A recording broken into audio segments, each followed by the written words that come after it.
Depuis le mois de mars de l'année dernière, des volontaires de l'Union centrale brésilienne des favelas, la CUFA, ont reçu et livré des tonnes de dons alimentaires dans certaines des régions les plus durement touchées du pays.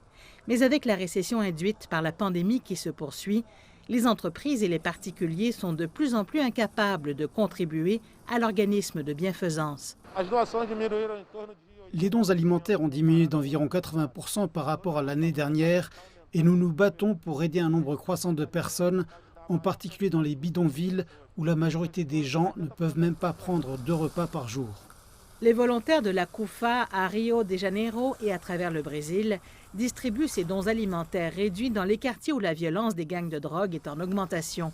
C'est un processus lent et dangereux dans une zone géographique en constante expansion.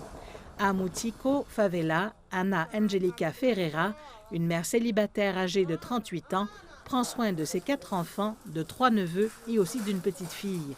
Elle a perdu son emploi de femme de chambre lorsque la pandémie a commencé et elle est maintenant sans le sou. Nous sommes 9, les enfants et moi, mais nous n'avons aucun revenu. Telle est notre réalité. Quand je travaillais, l'argent n'était pas abondant, mais au moins je pouvais mettre de la nourriture sur la table. Aujourd'hui, nous ne survivons que grâce aux dons, c'est la vérité.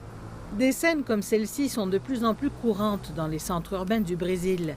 Cet homme demande un peu de riz aux passants. L'aide d'urgence de 100 $ par personne par mois que le gouvernement donne aux pauvres et qui a profité à des millions de Brésiliens l'année dernière a été réduite de plus de moitié ou complètement coupée.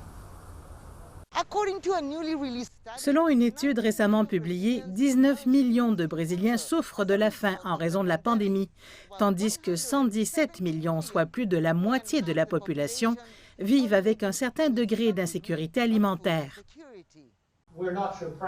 Dirigé par Pensan, un réseau de recherche brésilien sur la sécurité alimentaire et nutritionnelle, une étude montre la gravité de la situation. Le nombre de personnes souffrant de la faim, oui, c'était en quelque sorte une surprise d'être aussi élevé. L'aspect important de ceci est qu'il n'a fallu que 2 ans pour doubler le nombre de personnes affamées.